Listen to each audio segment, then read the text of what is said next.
पण उन्हाळा स्पेशल एकदम थंडगार असा सोप्या पद्धतीने मठ्ठा कसं करायचं ते बघणार आहोत। अगदी साधी सोपी रेसिपी दाखवलेली आहे। नमस्कार, टेस्ट आणि बेस्टमध्ये तुम्हा सर्वांचं स्वागत आहे। तर सर्वात आधी मी इथं खलबत्ता घेतलेला आहे। त्याच्यामध्ये 1 चमचा जिरे टाकायचे आहेत आणि हे जिरे जेवढं होईल तेवढं बारीक करायचं आहे। मी इथं कच्चे जिरे घेतलेत, तुम्हाला हवं असेल तर थोडं भाजून पण घेऊ शकता।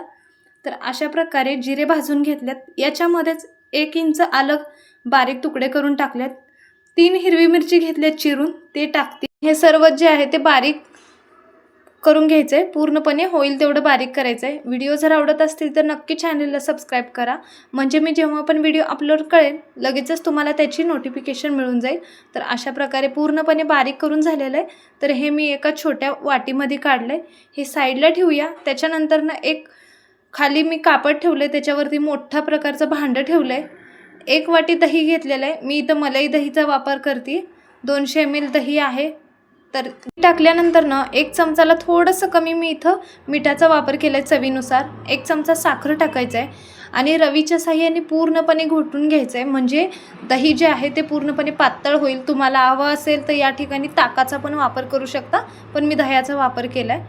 ज्या वाटीने आपण दही घेतले त्याच वाटीने मी इथं 2 वाटी पूर्णपणे थंड पाणी घेतलेलं आहे। हवा असेल तर थंड पाणी वापरून परत बर्फाचा वापर केला तरी चालेल, पण मी फक्त थंड पाण्याचा वापर करते। त्याच्यानंतर ना आपण हिरवी मिरची, आलं आणि जिरे ठेचून घेतलेले ते टाकायचे। रवीच्या साहाय्याने सर्व मिक्स करून अशा प्रकारे घोटून घ्यायचंय।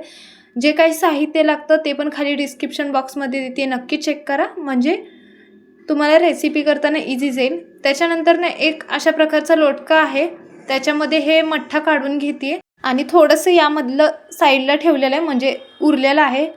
तर हवी तेवढी कोथिंबीरचा वापर करू शकता। मी अर्धी वाटी कोथिंबीर बारीक चिरून टाकली आहे। याच्यामध्ये मठ्ठा थंड राहतो आणि चवीला चांगला राहतो, त्याच्यामुळे ह्या मी लोटक्यामध्ये मठ्ठा काढून घेतला आहे। व्हिडिओ कसा वाटला ते नक्की सांगा। व्हिडिओ जर आवडला तर लाईक, शेअर, सबस्क्राईब करा। व्हिडिओ पाहिल्याबद्दल धन्यवाद।